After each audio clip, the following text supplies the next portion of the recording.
Good morning, this is Houndog Steve, wishing you a very pleasant morning. I'm just having a Druthers moment with my first coffee of the day, and yes, look at that. No meat by 2030. This is an absolutely incredible little paper. I read it all of the time. It comes out once a month, and it is probably one of the last bastions of free speech that we have. There are some YouTube channels, no doubt about Rumble channels, people who are trying to put this stuff out, but this is one of the few remaining print versions of people with an alternate opinion. And you know, I cannot convey to you how important free speech is for all of us, and that listening to alternate opinions is also important for all of us. And you know, if we go back even to the Magna Carta, okay, 1208, that was signed, and but that was really only for the noblemen. You know, you and I were still slaves. We were marked. We had our fingers cut off. Our little finger, I believe, was cut off at the second knuckle to show that you were owned by somebody, and we were all owned by somebody at that time. And that went on until 1776, until we had the US Constitution. And it was not until that time that we had even the first notions of individuality and personhood, and that you had any individual rights whatsoever. And even from there, it took years and years, a century, about 150 years after that. And you know, here is Emmeline Pankhurst. You may not have heard of that name, but she was a protester in the UK, and she protested for women's suffrage, and they finally got the vote in 1919. Emmeline Pankhurst was a British political activist who organised the British suffragette movement and helped women to win in 1918 the right to vote in Great Britain and Ireland. In 1999, Time named her as one of the 100 most important people of the 20th century, stating that she shaped an idea of objects for our time and shook society into a new pattern from which there could be no going back. She was widely criticised for her militant tactics, and historians disagree about their effectiveness, but her work is recognised as a crucial element in achieving women's suffrage in the United Kingdom. In 1903, Pankhurst founded the Women's Social and Political Union, an all-women's suffrage advocacy organisation dedicated to deeds, not words.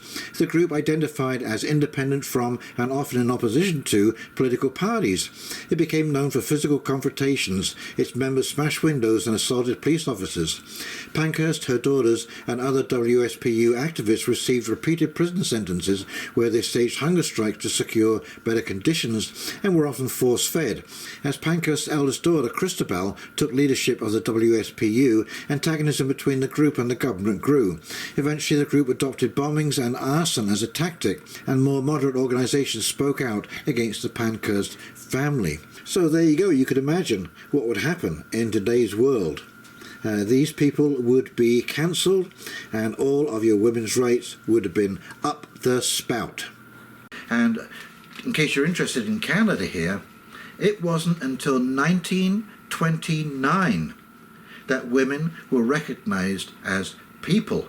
And actually, if you read, I'll leave the link to the story below, but if you read through it, you'll see very interesting enough that if women committed a crime or some wrongdoing, they were considered persons then. But as far as rights, freedoms and privileges were concerned, no, they weren't considered people at all. From the Kingston Whig Standard. Now, this is absolutely amazing. Canadian women became persons under the law in 1929. You know, that is only that's only 90 years ago. That's less than 100 years ago. In 1916, Magistrate Emily Murphy was hearing her first case in the Women's Court in Alberta. She was stung by the hostile words of an attorney about to lose his case. He declared the new magistrate's decision was not valid since Murphy was not a person under the law. Murphy was incensed.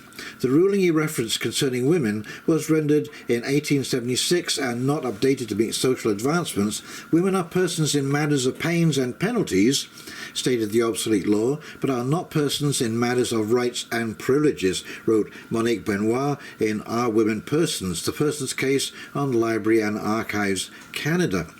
So there you go. This is why you need freedom of speech. And, even though that was 1929, it still took several years to go through government and actually be rubber-stamped as into law that women are persons. Now, Emmeline Pankhurst would have been cancelled. Okay? Malcolm X would have been cancelled. Martin Luther King would have been cancelled in today's world. And so we're losing freedom of speech. We are being censored left, right and centre. And so I'm asking you to try and support this newspaper. I'm going to leave the link below so you can get a subscription. They have no other support except for your donations and your subscriptions.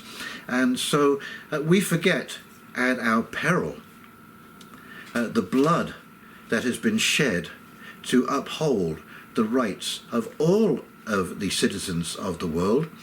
And it's going to be ongoing. I can see it's going to be ongoing because we're losing some of this stuff left, right and centre, and I don't know, nobody seems to care that it's disappearing. I guess we just accept these rights that we have right now as, they are God-given, but they can be taken away by man.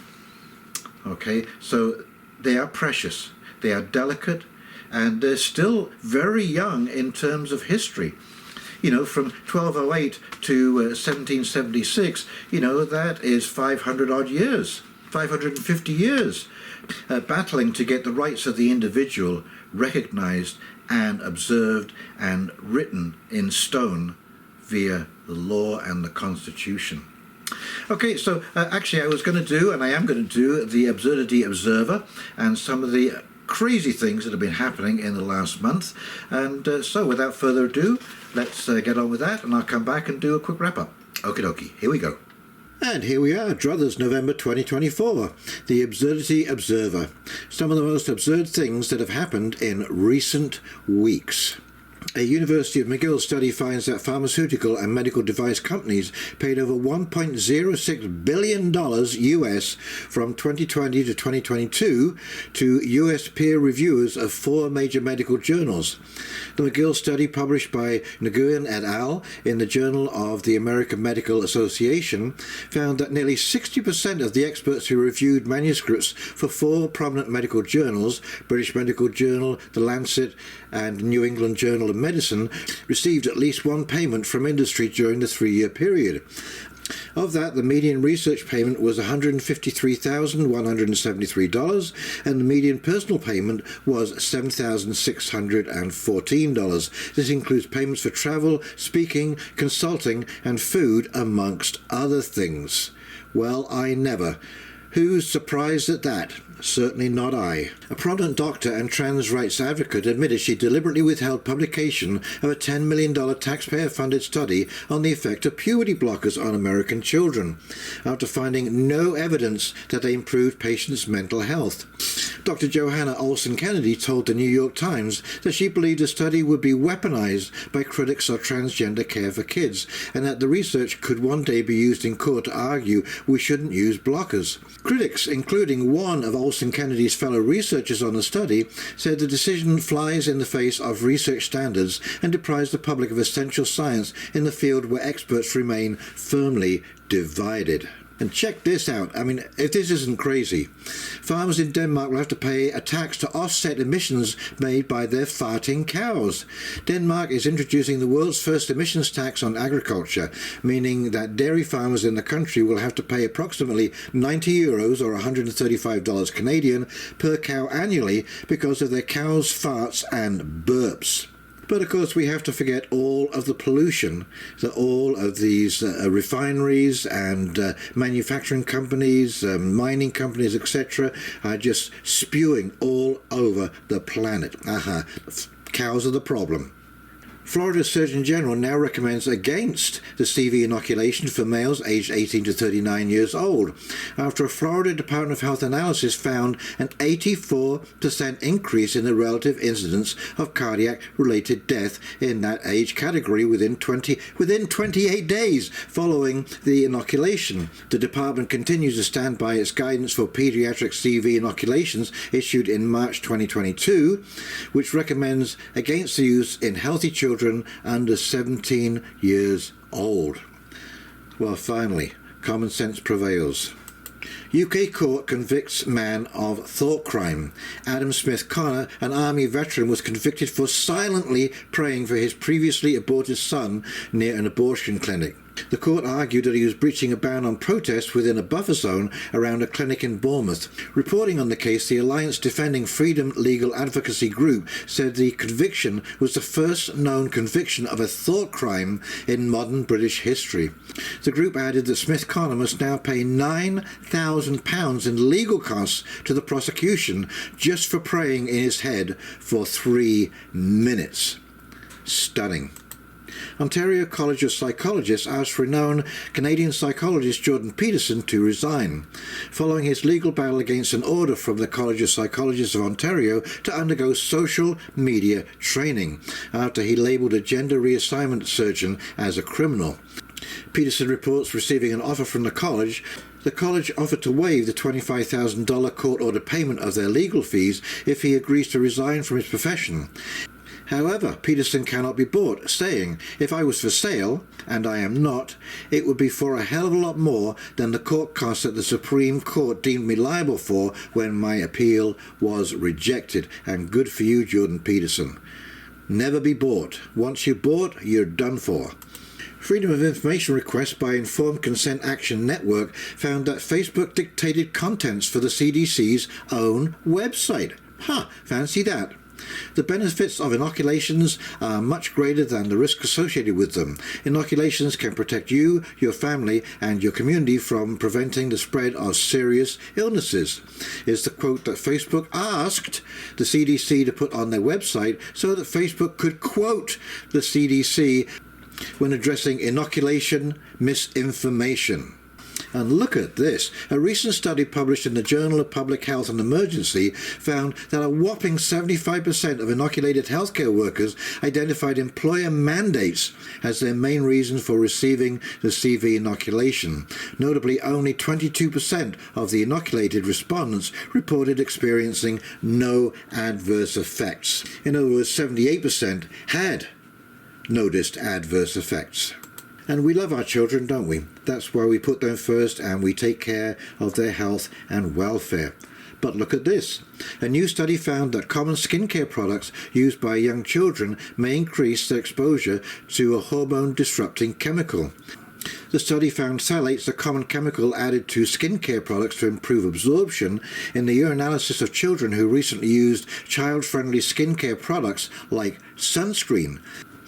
And of course, we've all seen parents slathering the stuff on their kids, hoping to protect them from UVB, but it might be pointed out here that it does interfere with the production of vitamin D, which is an essential enzyme for human health.